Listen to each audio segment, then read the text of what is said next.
Hello, this is Sam Simon, also known as Dementia Man. And this is my blog for the week of July 26th. Um, and I'm going to be fully transparent. I had a big plan. We're in the middle of our mid-year fundraiser.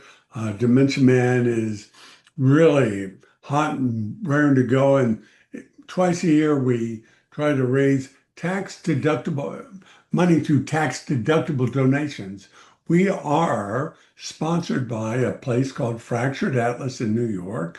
They are a fiscal sponsor, and all donations to us through Fractured Atlas are fully tax deductible, unless I give you a book or something, then you got to adjust for that. But we're hoping that you can become a producer of this work. And you're recognized. I did this last week at the back of a program wherever we go. And I have performed now over the last 3 years. This is actually the third anniversary. I premiered Dementia Man in mid-July 2023. So here we are, mid-July 2026. And this is when we premiered. I performed over 100 times, maybe 150 times. Um, so that's 8, 10, 12,000 people have seen it.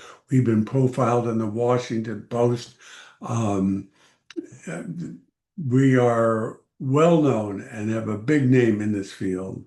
And I'm going to talk about that in a bit because well, one of the themes is I'm a troublemaker and I want to make some more trouble.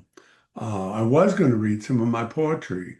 In fact, one of my projects is to produce the book of poetry. There's poetry that I've been writing ever since I've been starting doing theater. If you know who I am, or if you read my bio, I'm really a troublemaker because I started my career working for troublemaker Ralph Nader. I was profiled in the New York Times, January 20, no, 1971. Susan and I as one of the big troublemakers of that era. And that's what, as a consumer and public advocate, that's what we were doing back then. And still today, I like to, in fact, the theme of the play is Sam, Simon. I was born a troublemaker. I had four sisters, three of them older than me. What else was I going to do? Cause trouble.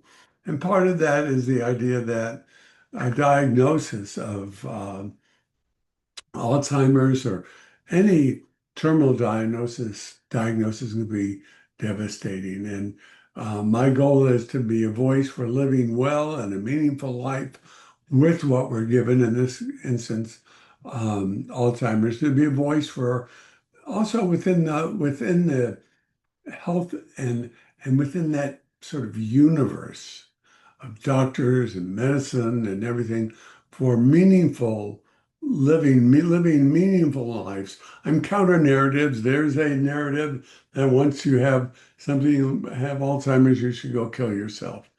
And I'm trying to be proof that you can still live a meaningful life.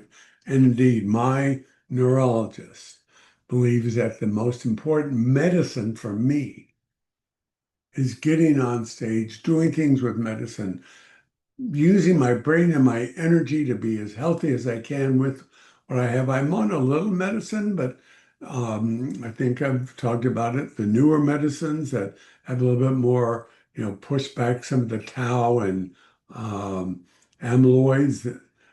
Well, I'll get to this in a minute. Um, I've had a negative reaction to it because I learned that I have a genetic risk for Alzheimer's. And so I'm taking a little medicine, but not the newest ones. But yet I'm doing pretty darn well. So today, I was going to read my poetry, but I'm going to get the poetry book out. Started writing poetry um, back in the 2000s when I did my first play called The Actual Dance, and my wife Susan had received a terminal diagnosis, which turned out to be wrong. But anyway, that's not what I want to talk about today. So I want to talk about something else today, and it is troublemaking. Because I've read again today, there was just a big conference in London on Alzheimer's research and Alzheimer's um, treatments, and lots of good news about new therapies, new treatments, how to diagnose. But I've run into this twice now, and I'm unhappy about it. And so I'm going to talk about this a little bit. But first, please go online and donate to Dementia Man. Make our work possible. These tax-deductible donations to Dementia Man help us stay online, do outreach, market to the different places where we're presented. Usually, we're presented by others, but sometimes we go to places that need to see us and don't have the money to support our travel or our presentation. So your support helps bring Dementia Man to everyone who needs to see it and experience it. It also helps magnify this voice, my voice, as a troublemaker for good trouble, if you will, in bringing the health and treatments to everybody, to helping people imagine living positive, meaningful, impactful lives with the disease. And I read in the paper today the results of this conference and the research conference, and there's a lot of good research news. There are newer blood tests that are able to tell whether or not people have the markers of Alzheimer's. So one of the markers is amyloid plaques. I am amyloid positive. Now, how do we find out that I, Sam Simon, is amyloid positive? This is all in the play, but real quickly. I was having memory problems. I was driving on the wrong side of the road, so something was going on. Uh, I was referred to a neurologist, came back, and I needed to get to be definitive what was causing my um, cognitive decline. A PET scan with contrast, the gold standard of finding what's in my brain that might be, if I have amyloids or tau, these are things in the brain, those are markers that tell you if you have Alzheimer's or not. They're very expensive and typically hadn't been covered by insurance 3 years ago, and they're still not always covered. So I got into a drug trial, and that's what enabled the sponsor of the trial to pay for it. But today, in just 3 short years, they have found some blood tests.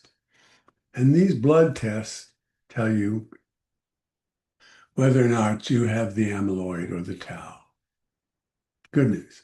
Also, by the way, I have a genetic risk. I learned, and I learned this from 23andMe, that I have one instance of the APOE4 gene. That means that I am 15 to 20% more likely to get Alzheimer's than the typical person. Now, people can have genes from either or both sides of your family. Now, I only have one. That means one side of my family there was Alzheimer's. And it turns out I didn't know that. I found out it's on my father's mother, my grandmother on my father's mother, my grandmother there, her family, different last name, all have a lot of Alzheimer's. So I know where it comes from. So that's a good segue. But what I didn't know about that, or I didn't understand about these new tests, is that the medical world does not recommend people be tested for the genetic risk, the APOE4.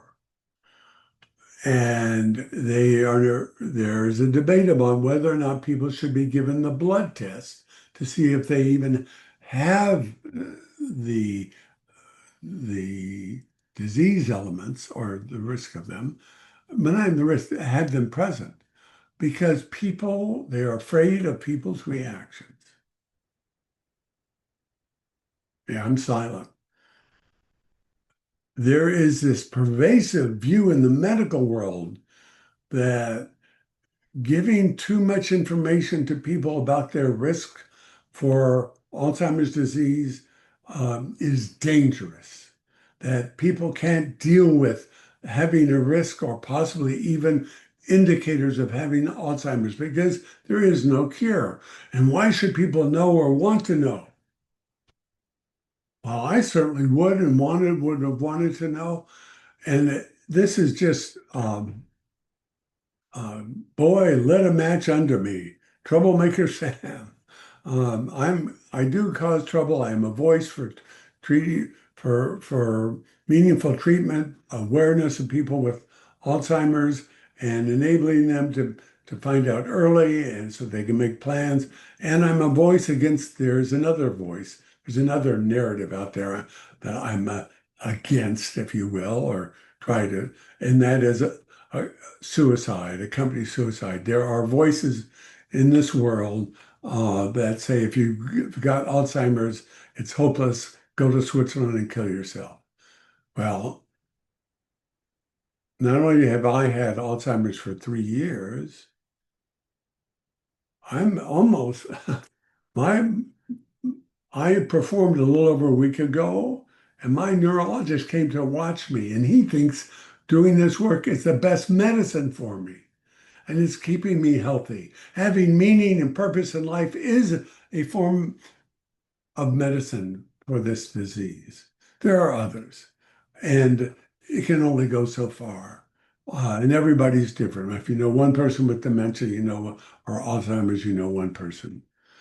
But I read today about it, it's in the New York Times, an article outlining all the wonderful new um, research and developments around Alzheimer's disease and the fact that there are now blood tests that doctors can give in their office, just your regular physician, and it can be put out for testing. It'll tell you whether or not you have indicators that you might have Alzheimer's or at risk even for having Alzheimer's.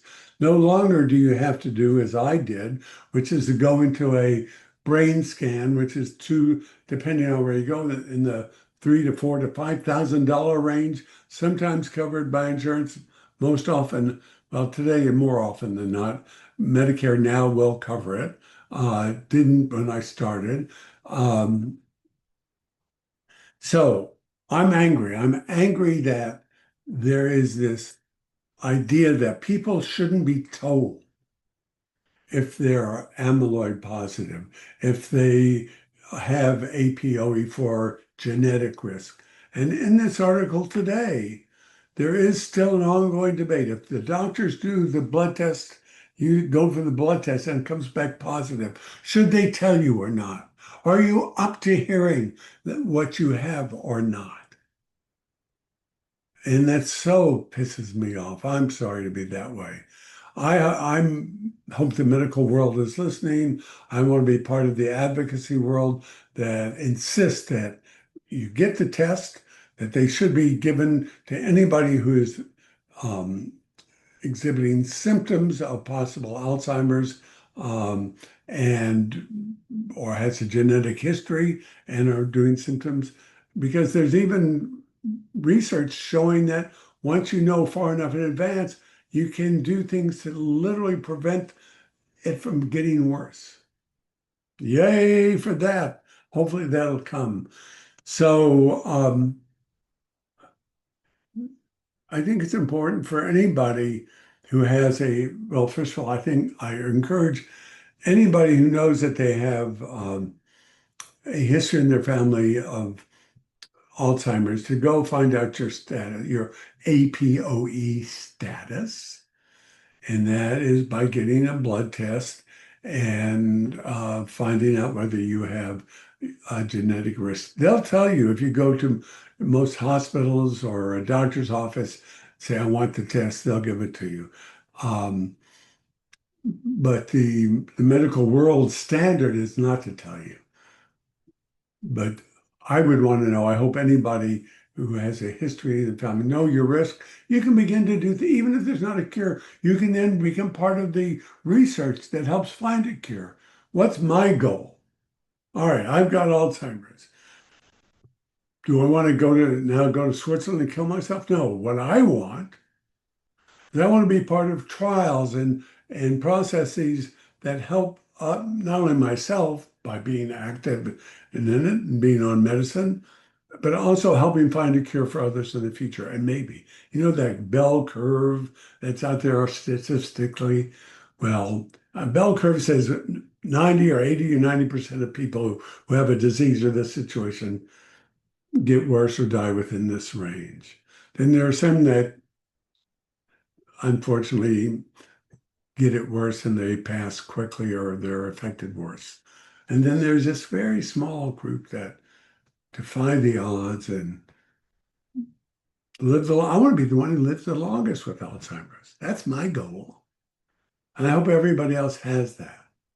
I'm a counter voice. I read a lot of obituaries. I know a lot of people I know who have chosen to go to Switzerland, and I'm not. I should like I shouldn't even tell you, but I do. I'm honest. I'm open about that.